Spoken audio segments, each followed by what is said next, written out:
Hello, this is Gaurav Lat, your big bull coach. जारी रखते हैं हमारा डेली सीरीज, डेली व्लॉग्स। आज क्या हुआ और आगे क्या होगा आज के लिए, यानी 14 मई 2025। ये हमारा daily vlogs, just to clarify, ये बेसिकली एक स्टॉक मार्केट एंथुजियास्ट या एक बडिंग प्रोफेशनल ट्रेडर, इन दोनों के पॉइंट ऑफ व्यू से है। बिकॉज मैं खुद भी एक प्रोफेशनल ट्रेडर हूँ, उसके अलावा एक इन्वेस्टर भी हूँ। स्टॉक मार्केट एंथुजियास्ट वो तो हुई। ये इन दोनों को एड्रेस करते हुए हो सकता है इसमें काफ़ी सारे पॉइंट्स जो है वो काफ़ी टेक्निकल हो जाते हैं, तो वो एक नॉर्मल इन्वेस्टर को नहीं समझ में आए। तो नॉर्मल इन्वेस्टर के लिए मैं वीकली ब्लॉग या हो सकता है बाई वीकली ब्लॉग वो भी मैं स्टार्ट करूँगा। सो दैट उनके पॉइंट ऑफ व्यू से sector wise, market wise, stock specific way में मार्केट को अच्छी तरह समझा जाए। अभी डेली व्लॉग हमारा जारी रखते हैं। This is with in stock market enthusiast जो एकदम रेगुलरली स्टॉक मार्केट में घुसे हुए हैं, and for the budding traders उसके पॉइंट ऑफ व्यू से। जैसा कि आज भी हमने देखा, कल जैसे मार्केट थोड़ा डल था, आज भी मार्केट डल ही रहा। मार्केट खुला थोड़ी हल्की तेजी के साथ था, पर जैसे ही दिन आगे गया फिर वो तेजी ज़्यादा टिक नहीं पाई और मार्केट गिरते ही चला गया, और गिरा भी बहुत डलनेस के साथ गिरा। So one of the main reasons for the fall in the afternoon was banking shares. Banking shares में मुनाफा वसूली जारी थी, वो गिरते चला गया, और उसके अलावा थोड़ी बाकी सब सेक्टर्स भी थोड़े बहुत ठंडे थे। उसका असर निफ्टी में देखा गया कि निफ्टी 24,600 के नीचे गया, पर जैसा क्लोज आते आते निफ्टी थोड़ा संभल गया। बैंक्स भी थोड़े बहुत रिबाउंड कर गए। बाजार उतना खराब नहीं बंद किया जैसा कि लग रहा था टुवर्ड्स द एंड, बिकॉज समझ में आ रहा था कि सोमवार की जो खुमार है, तेजी की खुमार है, वो उतरती चली जा रही है। एक ओवरहैंग था मार्केट में आफ्टर मंडेज रैली, वो फेड करते ही चला जा रहा था। Nifty manage to close positive 88 points gains के साथ 24,667 पर बंद हुआ निफ्टी। वही बैंक निफ्टी 139 पॉइंट्स की मामूली गिरावट के साथ 54,800 पर बंद हुआ। 54,801 टू बी मोर प्रिसाइज। जैसा कि हम देख रहे हैं कि मार्केट ओवरऑल पॉजिटिव ही था। मिड कैप्स थोड़े पॉजिटिव थे, मिड कैप्स में अच्छी खरीदारी देखी गई।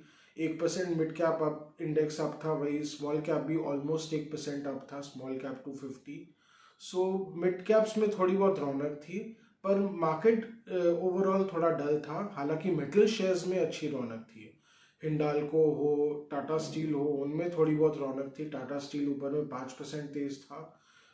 इसका कुछ हद तक कंट्रीब्यूशन हो सकता है जो यूएस पे रिटेलिएटरी टैरिफ्स लगाए गए हैं एल्युमिनियम, स्टील, ये सब पे, उसका एक वन ऑफ द रीजंस हो सकता है। और उसके अलावा ग्लोबली भी स्टील की डिमांड रिवाइवल का एंटिसिपेशन है। सऊदी अरबिया के साथ बहुत बड़ी डील हो रही है यूनाइटेड स्टेट्स की, $600 अरब इन्वेस्टमेंट होगा। तो कहीं ना कहीं ये भी एक कॉन्ट्रीब्यूटिव फैक्टर्स थे कि स्टील में अभी एक बुल मार्केट की एंटिसिपेशन है। उसको मद्देनजर रखते हुए अभी मेटल शेयर्स में ओवरऑल तेजी देखने को मिल सकती है। हालांकि ये का जो सेक्टर है ओवरऑल काफ़ी वॉलेटाइल रहता है, अनसर्टन भी रहता है। कभी तो तेजी हो जाएगा और कभी अचानक से पूरी तरह मंदी के गिरफ्त में आ जाएगा। अनसर्टेनिटी इस सेक्टर में बनी रहती है, बट ओवरऑल मार्केट में अभी भी बुलिशनेस ओवरऑल बनी हुई है।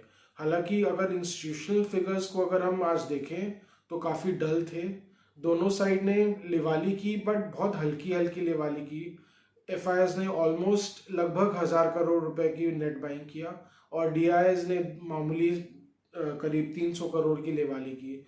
वो भी वेट एंड वॉच मोड पे है। वो भी खुद लगता है वेट कर रहे हैं कि HNIs रिटेलर्स वो कूदे बाजार में, खूब सारी लेवाली करें, और जिससे कि उनको आराम से बैठने का मौका मिले, रैली को और एंजॉय करने का मौका मिले। पर HNIs भी खुद सियाने हैं, वो खुद वेट करते हैं कि इंस्टीट्यूशंस ले, तब उनके पीछे पीछे हम भी ले। बाजार में कि हम जैसा कि देखते हैं कि हर कोई सियाना है, बेवकूफ़ तो कोई नहीं है। हर कोई एकदम सोच समझ के बिहेव करने की कोशिश करता है, पर कोई ना कोई, किसी ना किसी को तो ब्लिंक करना ही पड़ेगा, किसी ना किसी को तो आंख मूंदनी ही पड़ेगी। अगर कोई नहीं लेने आता है तो हो सकता है फिर बाजार करेक्ट करते ही चला जाएगा, ये खतरा अभी बना हुआ है। 24,500 अगर निफ्टी में टूट जाता है कोई कारण धीरे धीरे, तो 24,200 तक जाने की संभावना बन जाएगी, बिकॉज बाजार में कहीं ना कहीं खरीदारी की कमी हो जाएगी, खरीदारी की कमी होने के कारण। और वो तो कितना आगे, अगर बाजार यहाँ से बढ़ता है फिर से तो 24,900 तक बाजार जा सकता है, यानी निफ्टी 24,900 के पास थोड़ी बहुत अगेन रेजिस्टेंस देखने को मिल सकती है, बिकॉज वहाँ पे एक तो बाइंग सैचुरेशन आ जाता है और उसके अलावा नफाखोरी भी चालू हो जाती है। सो बाजार अभी हो सकता है इस रेंज में दायरे में बंद के रहे, और आगे कुछ भी होगा वो तो फिर अप टू डेट कर ही दिया जाएगा। नॉर्मल निवेशक के पॉइंट ऑफ व्यू से तो बाजार अभी सेफ है, खतरे से काफ़ी हद तक बाहर है।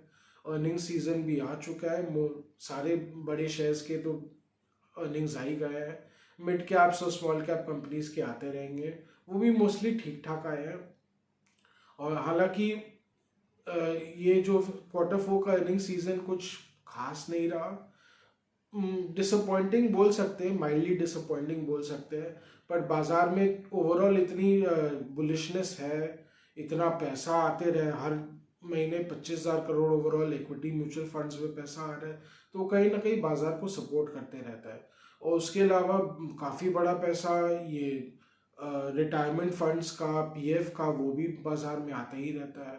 सो बाजार को सपोर्ट मिलते रहता है लोअर लेवल्स में, अच्छी कंपनीज हो, फंडामेंटली स्ट्रॉन्ग कंपनीज हो, उनके लिए तो बाजार हमेशा स्ट्रॉन्ग है। और आगे भी बाजार अच्छा ही रहेगा। स्टॉक स्पेसिफिक वो तो कुछ ना कुछ, वो तो स्टॉक स्पेसिफिक तो अपना चलते ही रहेगा, पर बाजार का फंडामेंटली अभी पाँव तो टिका हुआ है।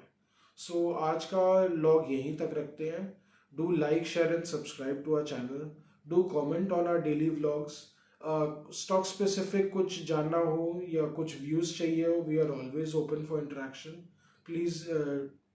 Please do comment on our section, we will revert surely. And उसके अलावा और भी अगर प्रोफेशनल ट्रेडिंग कोर्सेज रिलेटेड कोई क्वेरीज हो, या कुछ इन्वेस्टर एजुकेशन रिलेटेड क्वेरीज हो, कोई वर्कशॉप ऑर्गेनाइज करना हो, we are always there. So thank you, bye bye.